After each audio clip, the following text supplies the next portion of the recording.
Hello, I am Tricia Meyer. I'm the Executive Director of the Performance Marketing Association. Today, we're here to talk about the consumerization of B2B, which I know absolutely nothing about. So, thank goodness I have all these super smart people that I have to ask these questions to. I actually even had to get like some AI help to come up with the questions because I knew so little about the topic that I didn't even know what questions to ask them. So, I'm going to have them introduce themselves. But while they're doing that, if those of you who are watching us on LinkedIn, if you could also introduce yourselves, maybe give us a little bit of information about what you are doing here today. Which side of it are you on? Are you somebody who's already doing it as a brand? Are you an agency who's managing programs? Are you a publisher who's looking to maybe start doing a little bit of B2B, or an influencer yourself who wants to get into this side of it? So drop some comments. Let us know what side you're coming from. If you have questions throughout this, you can also drop those on LinkedIn, and I'll kind of try to feed them into the panelists as we get a chance. So let's just start going through our panelists while you're introducing yourselves. Let's start with Stephanie. Hi, so I'm Stephanie Robbins. I'm Director of Affiliate Services at Right Side Up. Right Side Up is a digital growth marketing agency, and I have the privilege of working with some really great people on the affiliate side of things. We do B2B and D2C, working with startup brands as well as like larger brands like Figma, Rippling, et cetera. Terrific. Ty. Hey everybody, Ty DeGrange, CEO and founder of Round Barn Labs. We're an agency, award-winning and growing. We've got some really interesting projects going with the likes of Google Workspace, Atlassian, Superhuman, and just excited to talk through how B2B is definitely a different animal with you all, and talk through some of the things to hopefully help out the audience today. Dustin. As affiliate marketing concierge, I help companies find the right solutions to their problems and point them in the right direction.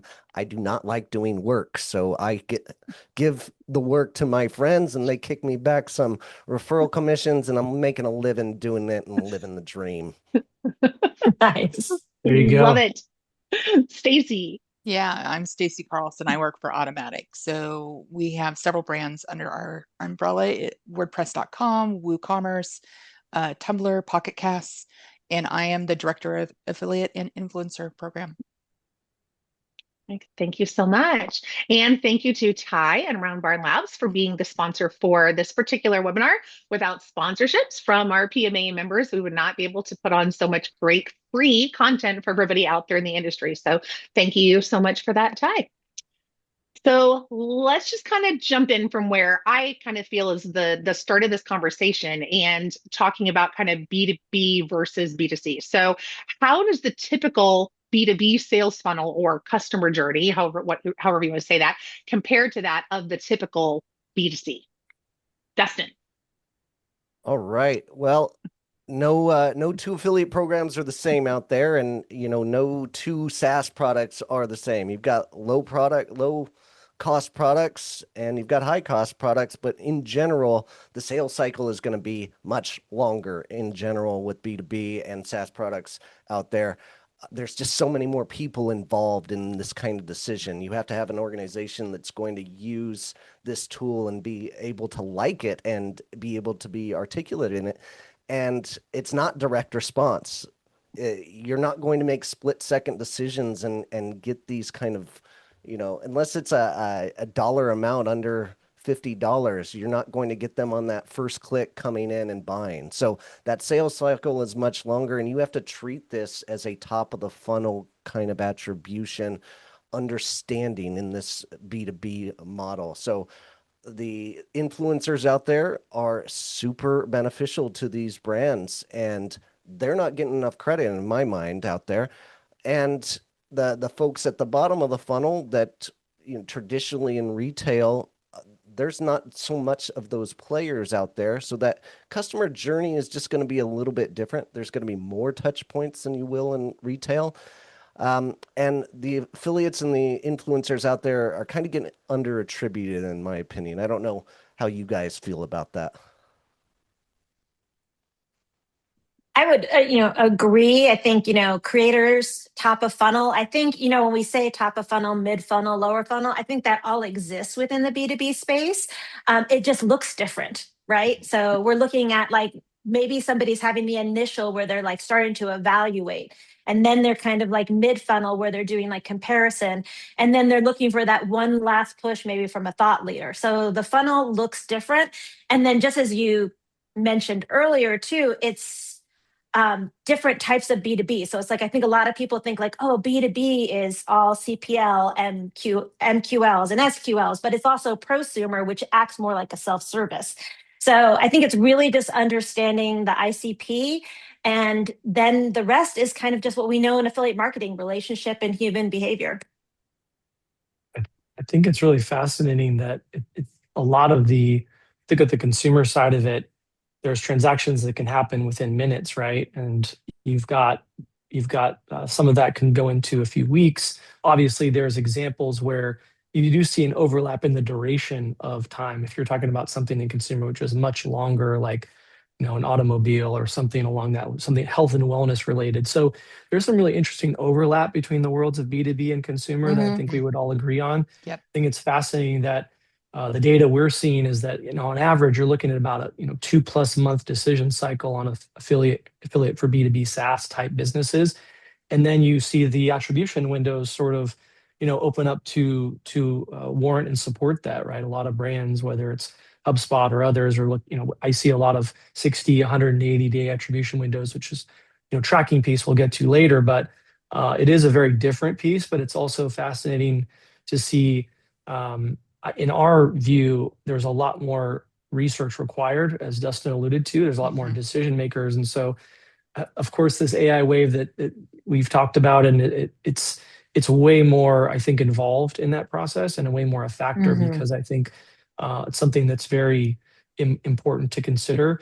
We're also seeing Gen Z and millennials kind of come up to these sales calls or buying decisions with their decision made from trusted, authentic content. So I think it's a call out for all of us doing what we're doing. We're in a really great space to help educate those that are sort of trying to figure out how to make sense of these things before they get on a call with the salesperson, before they click that buying decision, before they recommend it to their colleague about, hey, we should consider this tooling. So those influencers, Dustin, we're looking at you, are really critical to figure this thing out. So you kind of already mentioned like that big attribution, the importance of attribution. How do you ensure out of attribution when the sales funnel could be, as you mentioned, 2+ months long? And then also, how do you keep the affiliates motivated in that time between the initial lead and that commission? Because that's a long time for them to actually to see the money coming in. I can talk a little bit about that, and I'll hand it off to the team. But I think that one of the great things about B2B is that you've got a higher margin there typically. I mean, we're seeing almost double margin on average. Obviously, it's not always the case. You've got your outliers, but that's some things to play with. And for partners and influencers and creators and people that are educating in this community, it's a chance to really make some significant income, and I think kind of almost create what affiliate is meant to be, possibly. The server to server aspect of it, I think, is really attractive. Obviously, you've seen AWIN and other networks really push for that. Other networks out there are pushing hard and are relying on that. So when you can do that, that can add a lot of confidence to the tracking, visibility, integration with the CRM. When you're thinking about B2B, that's a really exciting opportunity to ensure that you're not losing that fidelity and it's connected to your internal systems. One of the bigger things, which isn't widely, I think it's talked about, but it's not maybe as visible for partners coming into a B2B SaaS program, is the ability to earn out in perpetuity or longer durations. So there's a potential to be rewarded for. It's not that it doesn't happen in consumer, but I think in B2B it's a little bit more prevalent, and you can earn out for a longer period of time. So you're rewarded for that quality that you're driving, not just the initial. So those are some initial thoughts around that. Going on Ty's points there, locking periods need to be longer. He mentioned 2.5 month lock or cycle for sales. That's on the low side, in my opinion. There might be much longer cycles than that. And so the locking period for whether you're getting that first click being 180 days is a consistent methodology that I'm seeing out there. I don't know what you guys do or support with yours, but every program is going to be different. So adjusting that locking period is pretty crucial. And being that I've been an affiliate manager for 10 plus years, and now I'm on the affiliate and influencer side of the equation, what I'm looking for is to be rewarded for my top of the funnel, like introductions. Getting paid on leads is important to me Mhm. because I know these sales cycles are long. I know other people are going to steal the clicks after me. And so going into programs and looking for flexibility in the payment methods that they're giving out is super important to me as a creator. And if they're open to sponsorships, great. If they're open to a uh, pay on leads, if they're open to, paying on a recurring model, those are all good things. But like the flexibility is the key thing that I look for when I'm choosing which partner and which product in the specific niche that I'm going to be working with. Yeah, I agree, Dustin. And like having a compensation plan depending on what the consumer journey is and how long the sales cycle is, keeping the affiliate motivated by giving them rewards throughout that cycle. So it could be, you get a certain amount for a lead and then another amount, when it closes. So that way you're continually, seeing the benefits of your efforts as well as, different negotiations on the front end. And good 100%. comment out there from Stephen Robinson. Hello, my friend Stephen. Thanks for watching us today. Along with what Dustin was saying about earning out in perpetuity is a huge lever when it comes to B2B partnerships. So something that we don't necessarily see quite as often in B2C. We do see a little bit more in B2B. Anything else along those lines in terms of the attribution or ways to keep them motivated before we switch gears to some of the other favorite Just topics? just a quick add-on. I think like thinking about things in a spectrum, right? And I think, Stephanie and Dustin talked about it. Um, Not necessarily being too fixated on one activity. I Mhm. think there's a way to, as a program evolves and a relationship with a partner evolves, you can open up that spectrum to say, hey, Dustin introduced us, or this particular G2 crowd like review partner was able to introduce us to something important. So let's not necessarily, let's be sure to reward that as much as we can. So, on the one end of the spectrum, you might have the North Star metric, the revenue attribution, or the SQL. On the other side of the spectrum, to Dustin's point, you may have that visit or that intro, or even visibility. And obviously, with AI, we're going to have to start looking at making sense of the citations, and that being such a big aspect of it, as we're all talking about. So not to get ahead of ourselves, but I think it's important to consider that spectrum and reward it accordingly where you can. Mm-hmm. And I'll add one more thing here is having an affiliate manager on top of this or somebody managing and organizing this is super important to me because I might drop a warm lead on somebody 3 months ago and I'm gonna forget it. I'm not thoughtful enough to like remember that I sent somebody that lead. But if they're keeping track of it and they come back to me, hey, this guy signed up with us, here's your commission. That's super important to me because I Yeah. want to bring more business their way because they're on my team. I want that partnership to be lights out like that. Mm-hmm. Love Love that. that. So we can't have a webinar without talking about AI. I think that's just the new rule in affiliate marketing. If you don't talk about AI, then did you even actually have a webinar? Probably not. So let's talk about, obviously we've seen a lot in the B2C world that this zero click journey is becoming more common. So as B2B buyers are starting to also use these AI tools more, how does that change the role of the traditional B2B affiliate? I think, Stacy, you've already started doing some tests with this. Yeah, we're doing tests internally, trying to figure out what like Google AI is pulling from, but then also what aren't they pulling from? So what conversations are they not able to flatten? I mean, in fact, we just had a huge internal conversation with the team about this. So what we're finding is that if it's a very niche blog post about something that AI can't flatten the response to, those are the ones that people click on. And so it's important once we learn this stuff to actually pass it on to our affiliates, whether it's B2C, B2B, it doesn't matter.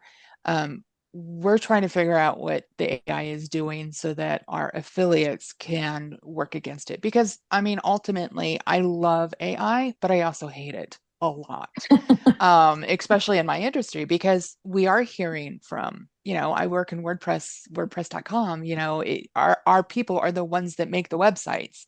And Mhm. so it's an aspect of watching AI kind of gobble up all this content without giving anything back. And so, that's one of the things that we're focusing heavily on is how can you be that click so that you're not a no click?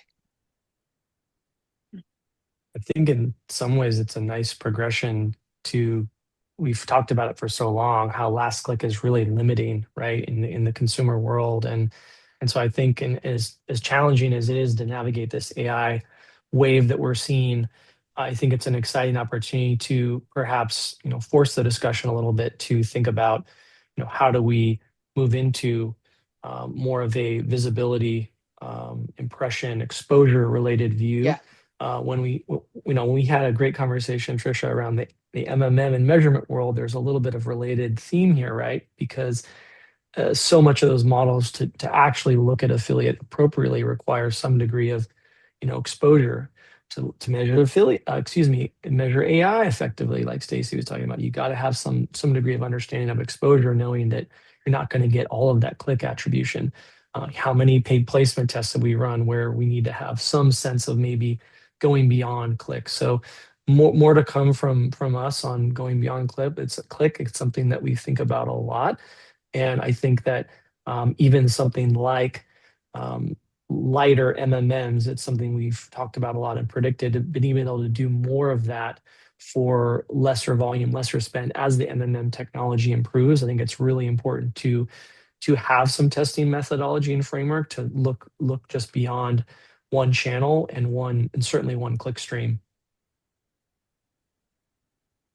And I think kind of going back to Dustin's comment about as a thought leader influencer wanting to be compensated for the introduction. And this is an evolution, I think, in affiliate overall. I've been seeing in that we're recognizing like we have to be flexible and that sometimes it might be like a flat fee. And then, I've definitely seen some press releases and movements where we're seeing AI being integrated into the platforms. I think I even saw a press release from Impact about purchasing technology that could potentially pay on citation. But until all that is ironed out, I think we need to really understand our sources. And I really, B2B is going to lead the way, just going full circle to the initial discussion where there's more research. And what do most people use AI for is for research. So we're seeing a decrease in traditional search, which used to be like the backbone of all affiliate programs with the organic search, and like being able to make that transition with our compensation, our communication, and really understanding and digging deep into the analytics of the value of each of the affiliates and then compensating them accordingly based on the tools we have at the moment, which will be changing daily, it seems. Such a good point with B2B is leading the charge. Like in retail, the folks are going to be a little bit behind because they're not in the technology field all the time. They're busy selling their products and having good products, and makes sense. The B2B space, they're in tech every single day, so they're going to be ahead of the curve. And ultimately, like, let me throw out a few keywords for the LLMs and SEO, GEO, AEO. We're just hitting some keywords here so it listens to us and ranks us in this next thing here. These guys, nobody knows. Like, I've never been in a part of the affiliate journey over the last 15 years that I've been here in not knowing what is working and what isn't. Yep. Luckily, my content is authentic. It's coming from my views. It's coming from my experiences, and it's pushing out, and people are coming to me. Most of my traffic is coming from LLMs at this point, which is great to hear. It's working for me, but I have no idea how I'm ranking for that on the realistic side of things. And I think there's two avenues that we could be going. I think LLMs are going to become affiliates themselves, perhaps, or like they're going to start sub networks, or like they're going to start treating affiliates like Google treats it and allows us to eat. We have no idea which avenue it's going to go, and it's kind of terrifying. And you've got to kind of Yeah. take a step this way and take a step that way at the same time, and it's fun, but nobody knows the answers yet, which is it's really weird. And I think I've always had the philosophy that diversification is like the key to any program, whether it's like, D2C or B2B. And then just that uncertainty. Mm. And Dustin, you already know I'm like a planner. So I'm trying to Yeah. plan where it can't be planned. So my plan is to be everywhere. There you go. And to have as many of those relationships as possible where we could possibly go. So, going places where we can get the click and not neglecting those relationships and watching how values change. And I think it's the affiliate manager's job to educate your boss or client on how the changes are happening and where all your partners are, influencing the consumer journey. Yeah. Yep. I'm finding it. Sorry, Tricia. I so many thoughts on this, but I'm interested in the rest of the panel on how they're doing searches when they're doing recruitment. I know you guys may not be in the trenches as much anymore in doing the recruitment, but like if I'm bringing in a client, I'm thinking about keywords and I'm thinking about searches. I'm going to LLMs first before I'm going to Google because I want to see who ranks there. I think it's more valuable for the future of that client, and they're going to find more value. But are you guys still going to Google first? No. Okay. And hopefully, we have the good tools, but I'm amazed, like even SEMrush and Ahrefs, they're starting to integrate with like kind of understanding where your competitors are getting cited from and where, the prompts and where those prompts are getting cited from. So I'm usually starting AI first as much as possible when it comes to like looking for that more organic research traffic.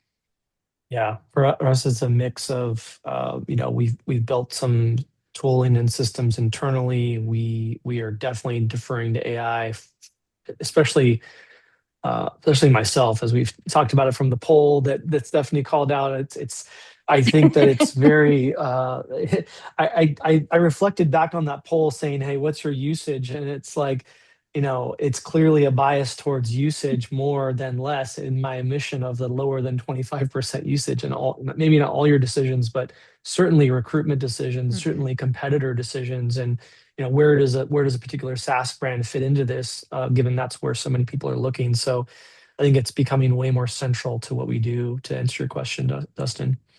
Yep. And those of you who are watching out there, please drop in what you're looking at too, just out of curiosity. Charlie mentioned from LQ Digital that they've built their own tool called LQ Vision. So that's an interesting thing you might want to check out. But for those of you who are watching, yeah, drop in the comments out there. What tools are you using? Because I think the more we all kind of talk about what we're using and what's working for us, the more we're going to be able to utilize those tools. Yeah, so as you're kind of talking about, oh yeah, go ahead. Just a little thought I'll share there in terms of AI. The other thing that's really fascinating that we're starting to track a lot of with our AI expertise is around, not just looking at rankings, not just looking at exposure, but also looking at customer sentiment as it relates to how are these brands being perceived in a lot of these platforms. So something we may get into in the future or in later discussion, but that's becoming more and more critical as we assess what's the sentiment of a particular product or service via the LLMs. Yeah, we're really heavily on that one. Mainly, so we changed a couple things with our hosting plans, and so the big part of it is trying to get the old language out of it. And so a lot of our work is specifically around specifically that is getting that old language out because it's a perception aspect. So. So you've all been we're talking about measurement in affiliate and how that's kind of one of the things that we're known for and what we kind of hang our hat on is that we do measurement. One of the other things we're kind of known for better or for worse, are coupons, deals, cashback, like huge part statistically of our industry. So knowing there's a lot of that in B2C and there's a lot of that in affiliate in general, is there any element to that on the B2B side? And if not, what types of affiliate programs are the most successful? I think Dustin probably has the most to say about this particular comment or topic, and we'll see if everybody else agrees with him or not. I was going to pass till the end because I've got some strong opinions here, but I'll jump in. My opinion is good riddance. I've never been a coupon loyalty involvement person myself. I keep them out of my programs. That is not how everybody runs, and I understand that. But like in the B2B space, like good riddance. Like decisions aren't made by who's got the best deal. They are made by what's the best product, what's going to help my business the best. Discounts can help justify the answer of buying that product over another, but it isn't going to initiate that purchase over something else. Not like a toolbar that drops down like, hey, get a price over here on Amazon. No, that's not how this stuff works in the B2B space. And the best Mhm. B2B affiliates out there are look nothing like B2C affiliates in that space. They're not going after these last clicks. The best thing you can do is help them close earlier in the funnel. Like give them some kind of coupon codes that they can help close those deals. You're both gonna win. But analysts, operators, consultants, educators, those are the guys that are going to win in this space ultimately. And the listicles and the explainer videos, they're going to be super strong for your programs.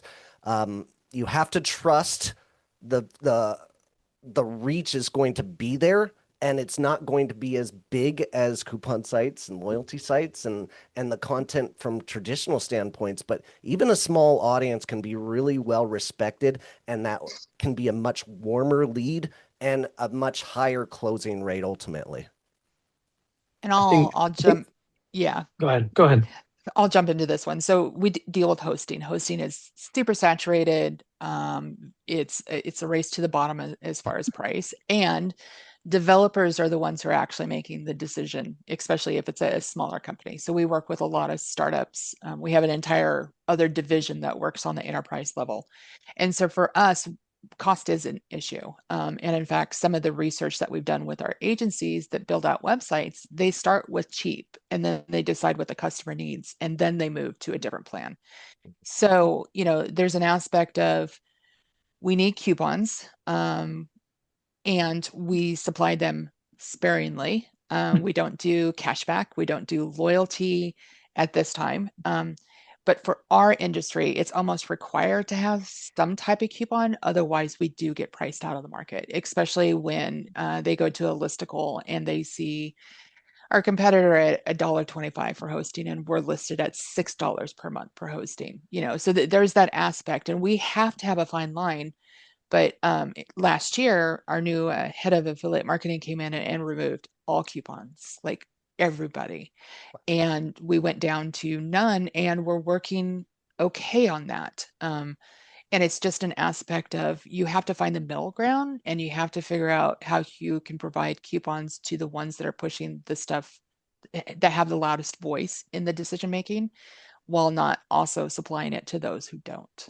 So, I think the cool thing to remind ourselves about with this and where we get to play within affiliate marketing is that, so much of the digital world and so much of what we operate in is sort of to some degree lost trust, right? Like mhm. we've talked about ads, they're more expensive than ever. The platforms are very good at their algorithmic capturing revenue, right? And they're not necessarily performing as well as they used to. Those costs continue to go up. And then on the flip side, you have people sort of not as trusting of brands directly speaking to them, right? This is something we've seen over the course of many, many years. And so I think it's a fun 10,000-foot view looking at where we sit in this ecosystem and now we're helping and feeding into AI. We'll see where that goes, as Dustin said. But we get to be a trust broker and get to find authentic voices to help bring to great brands and great B2B SaaS brands and our clients and in this ecosystem. So I think it's a really exciting thing. And obviously, in each program, you have we try to look at measurement and assessment of partners on a somewhat case by case basis to assess. But I think it's an exciting opportunity to really find trusted, authentic voices. You can't think of a better, if someone is a YouTube um, personality that can dive into the details of various finance softwares and tell you, this is what I really liked about this. This is what I would not want to use. This is where it's maybe too expensive. Watch out for this piece. What better avenue to understand? Obviously, that's going to help AI, as we know, as that platform becomes much more powerful. Similarly, Reddit, right? You have communities where people are talking very candidly, sometimes overly candidly, about their usage of these tools and the real talk going on. It's not as polished and perfect, and we've curated this for you. I think that the world has changed very drastically over the last many years, where people want that real talk assessment of the give me the nitty gritty, give me the dirt on each of these products or services so I can assess properly. And so I think we see that as a real opportunity, whether it's media content, whether it's niche reviews, whether it's the technology advices of the world. There's a lot out there to constantly looking for. And it's always tied to the specific segments and ideal customer personas of these brands and these SaaS companies. So they have various segments, they have various pain points, they have various needs, and it's less about going after the traditional or pulling from the top 25. I think last thing I'll say is I think I'll go back to my spectrum analogy.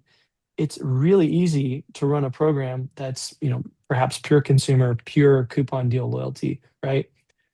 As you go up that spectrum of difficulty, I think B2B really is on a special end of it, where there's not a lot of practitioners really go into the depth to do it the right way. And I think it's because it's hard, and that's even true with some of the consumer work out there. So that's my perspective on it. And there's a lot of flavors of partners out there available, I would say.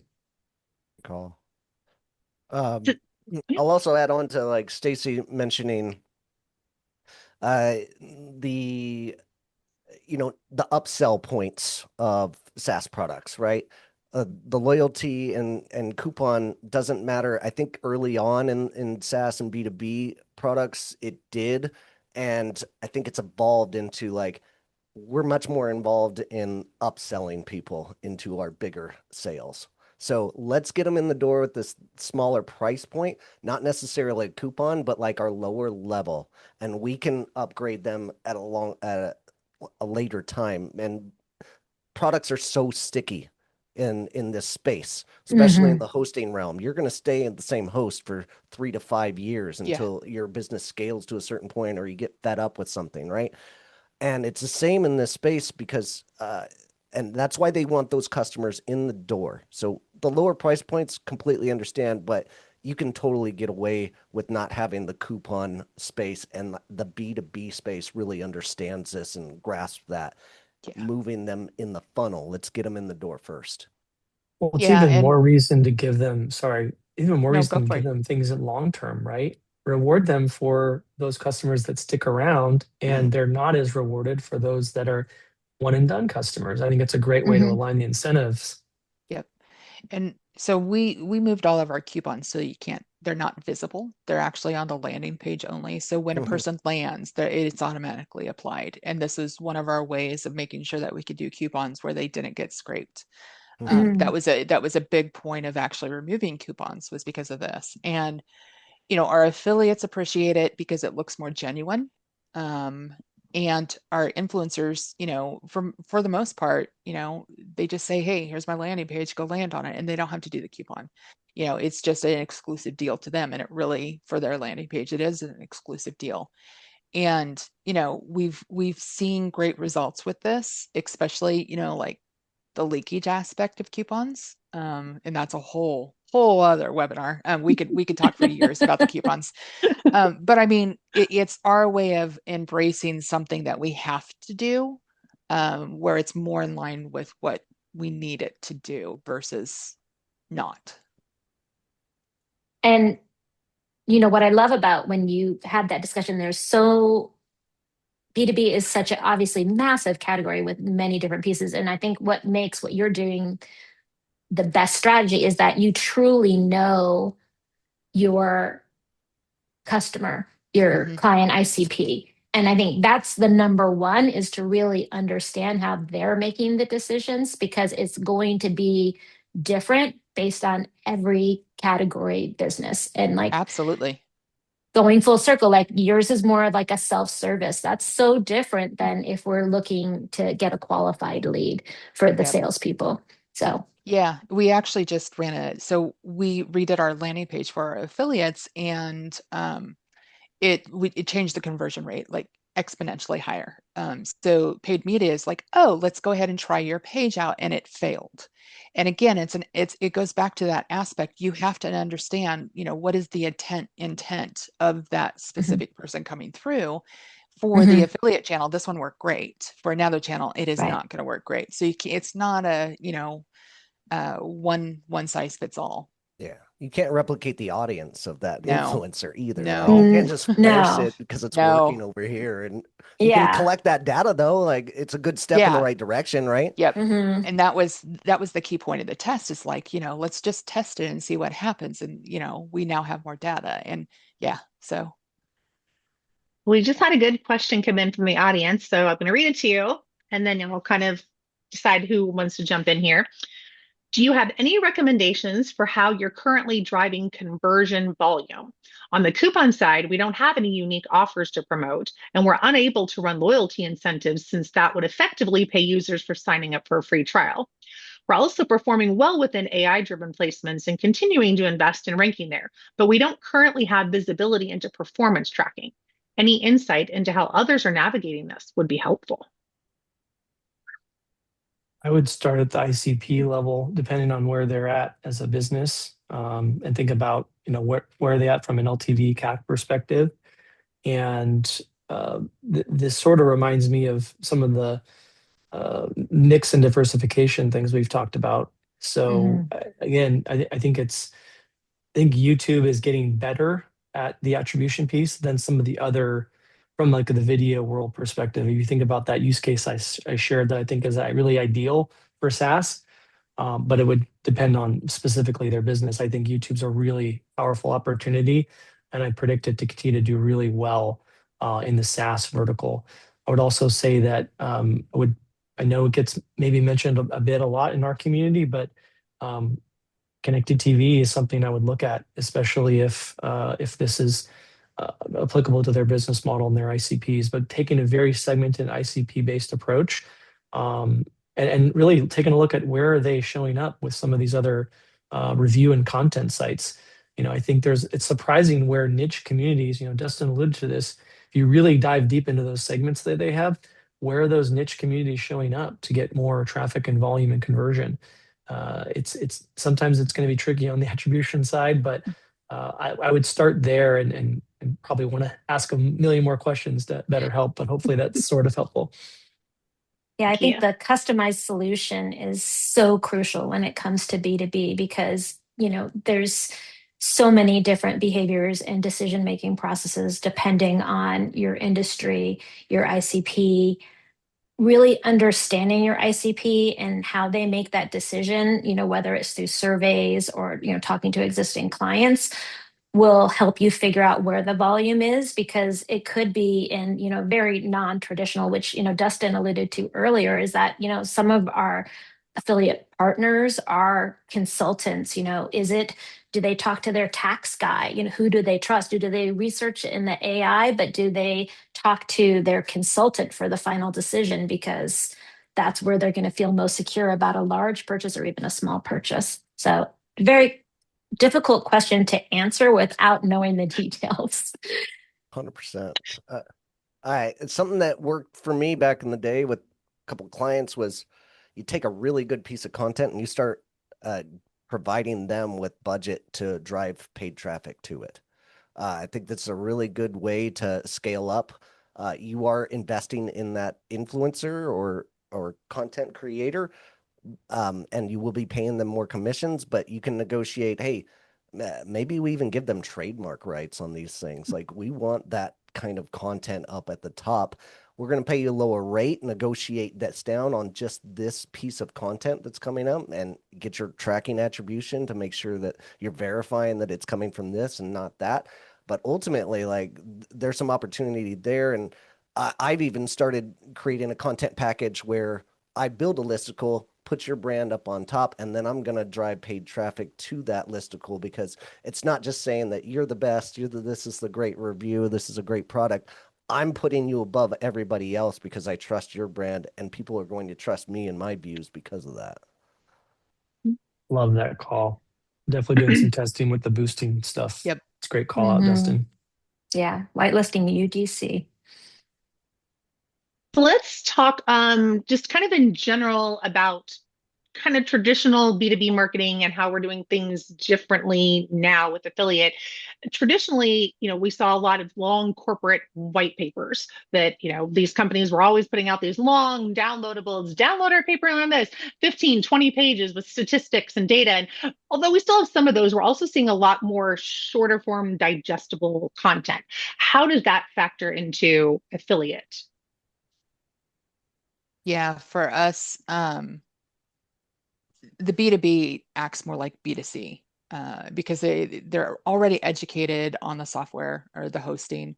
It's just who do they trust the most? And so, we work with our influencers and our affiliates to branch out beyond just copy. So we're working with several affiliates who have always done copy who are now doing also YouTube, because they can take one piece of content and turn it into a video, and they can turn it into LinkedIn content, a landing page, put it in their newsletter. Like, and this isn't top of mind for most of them, especially if this isn't, they're developers. That's who we work with. The majority of our affiliates are developers. This isn't top of mind for them. And so to work with them and give them ideas in regards to how to market themselves better is just beneficial. And we're seeing great results with it. But it also requires you as a company to invest in them to do that and to understand that they're going to come in with a very low YouTube channel. That's not where it's going to start, but because they have a following on their content, they're going to start pushing them over to YouTube or to TikTok or to Instagram, and you have to be able to be okay with those low numbers at the beginning and get into at the beginning with them instead of at the end. And so for our team, that's a huge push for us is how can we help the partner? And if that means investing in helping them build out, but then also giving them the educational understanding of how to build a YouTube channel. It's one thing to say, create a video. It's another thing to say, how do you create a video and build your numbers at the same time? So it's a big investment, especially in our industry.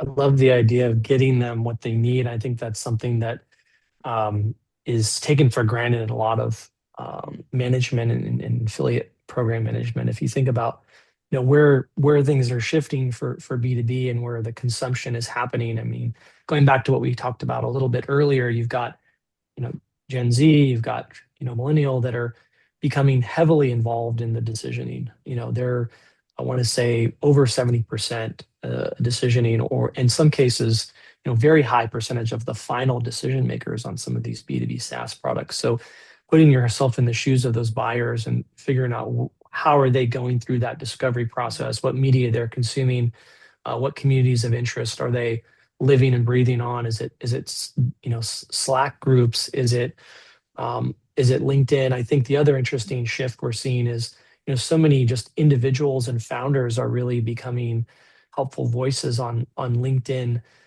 where they're preferably where people are getting a lot of their information on some of these things, whether they're um, an evangelist within a company, or they're someone that's pulling survey data for you to kind of share like what's actually happening with some of these companies. But that's really been big. There might be like Loom video stuff sent around that maybe sales or marketing or teams are sharing across teams of like how to's.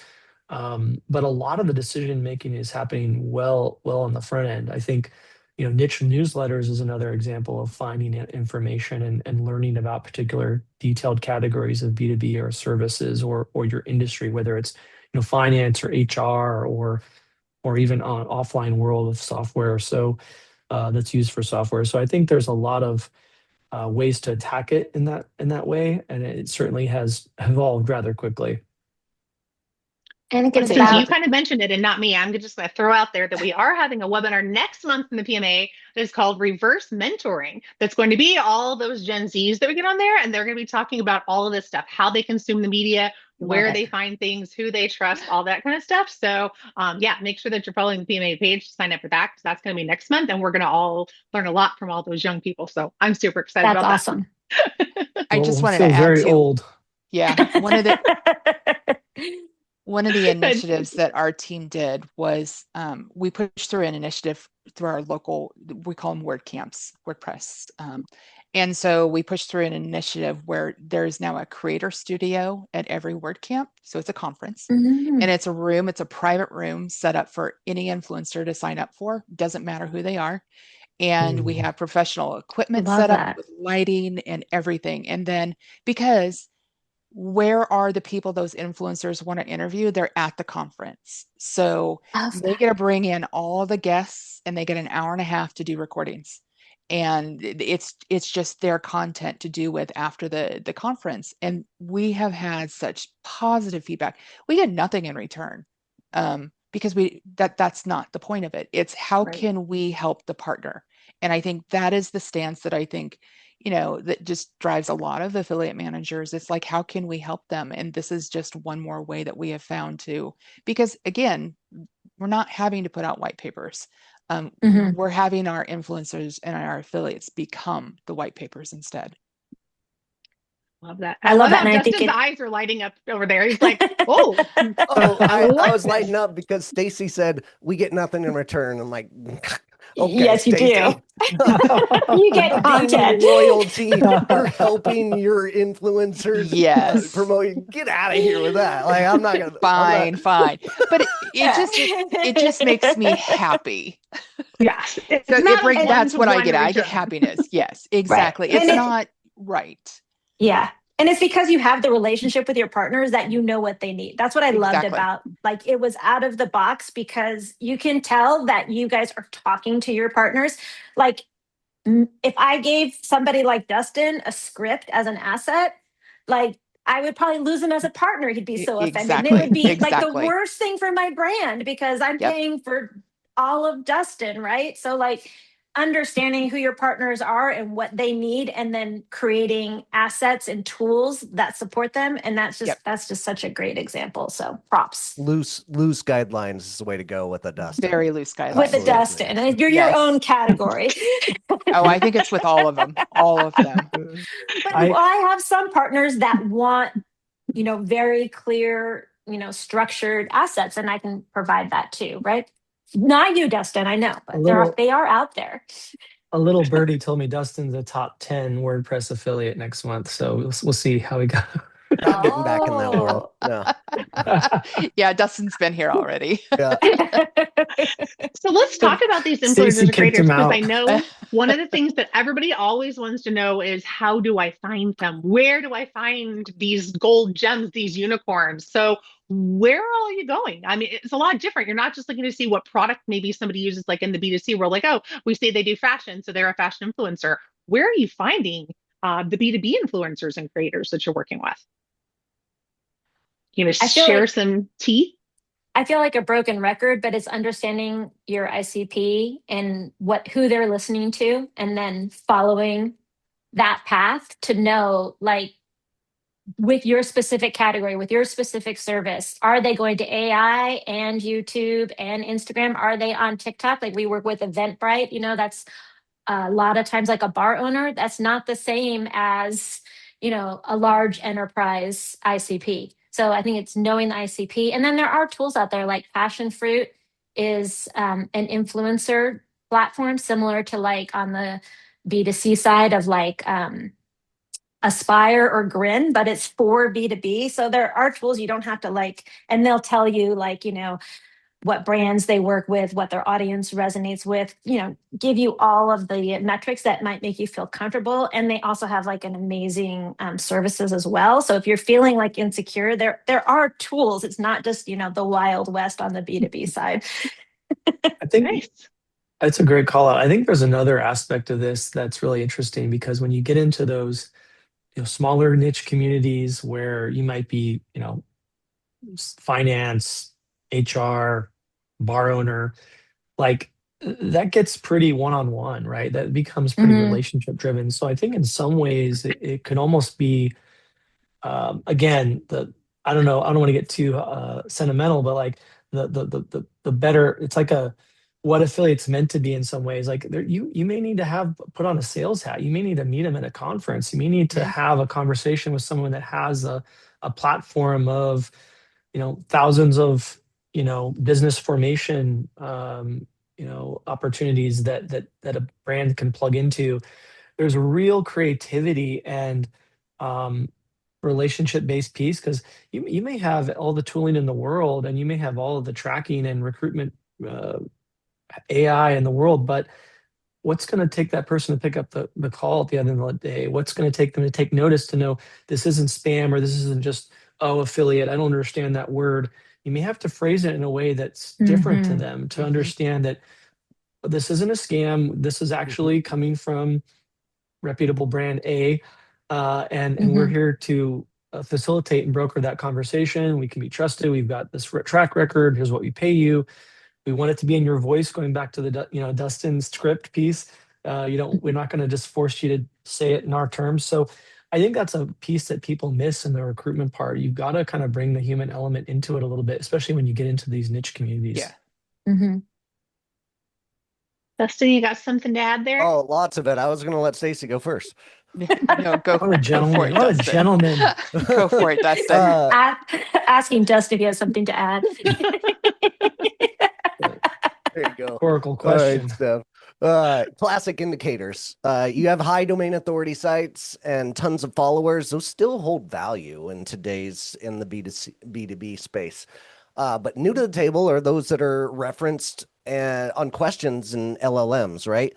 You've got engagement that matters more than anything, in my opinion, at this point. Like, quality matters much more than the follower count. The reach is great, but like if they have a controlled message to like an audience that is catered to them, that is super powerful. So you can have like comments from peers are going to be vanity metrics, like re-engagement. You've got the re-engagement from the influencers themselves is super important.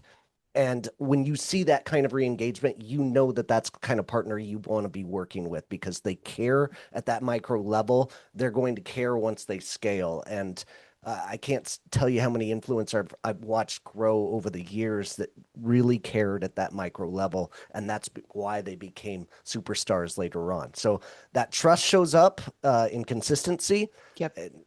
And you're looking to like repeat these credible opinions over time. And when they keep repeating that process, we're going to see much better results than from somebody you're paying one time to say one thing. So in general, that's a roundabout way to go about it. How do I find them? I'm using a ton of tools. I'm out there consistently testing all the tools. You guys know I created AffyStash, ended up selling it. But there are so many other tools out there that are doing really great things. And everybody's got a free trial. Try something out for 7 days and see if it works for your flow. That is the easiest way. Like, finding lookalikes, take your exact ICP, find somebody who has an audience of that ICP, really hone in on who are like your top 5 wish list guys and create lookalikes for those characters right there. And that's going to give you a list that you can reach out to for months and months and then replicate that deal. I go and build these kinds of lists for clients all the time. I'm used to doing this kind of thing, but not everybody is so tuned into it. But my best suggestion is go try all the tools out there that are relevant right now. Just to build on that, for us, it's like leverage that network. There's so much in the network that's great. You've got to be very focused on the communities of interest and the specific segments of those users. You've got to think outside the network in a very big way. And for us, the True Partner Score proprietary algo we created that's internal, it's leveraging AI, it's leveraging a ton of historical data. We've got 25,000 partners in it now. It's really helpful to kind of get our people efficiency and ability to reach a lot. But that human element at the end, we want to come at it from both angles. So those are some thoughts just around piggybacking on what Dustin said. It sparked some thoughts that I had on tooling and like you said, a lot of the Stacy alluded to, and a lot of the SEMrush and Evertune and others are coming. Those connections are growing quickly with the networks, which are going to help on the AI side too.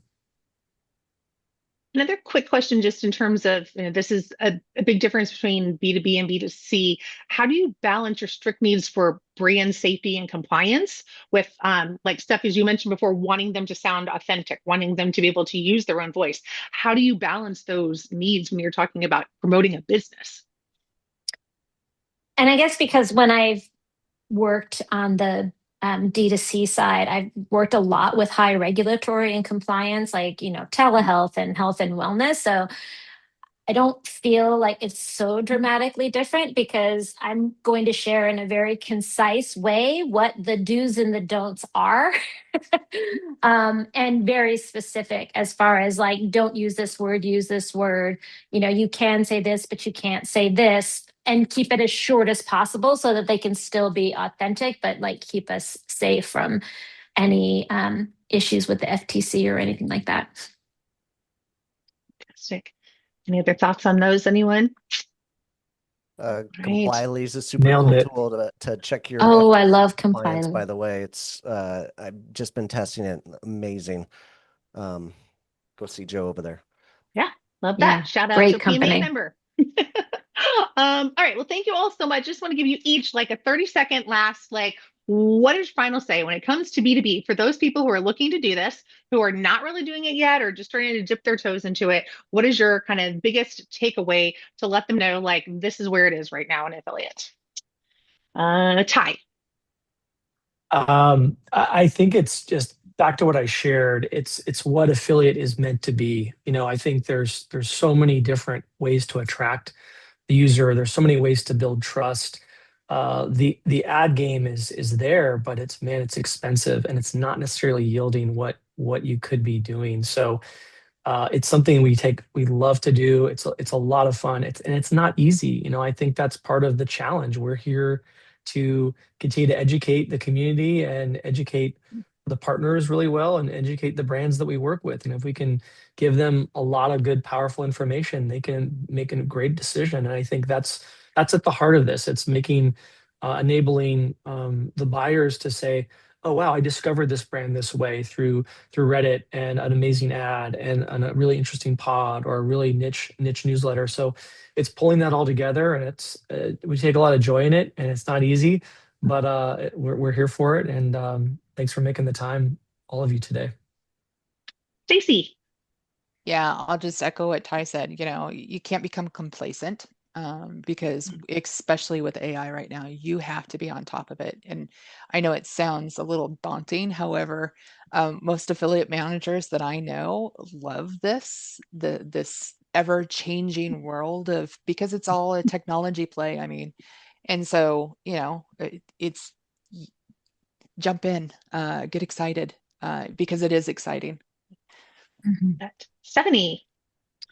Um, Echo what Ty and Stacy said, and then diversify, because whenever things are forever changing, and this is, a philosophy I've had with every program I've ever been a part of, but especially now. And I do feel like thinking outside the box, really understanding the ICP, the buyer's journey, and just continue to test and diversify.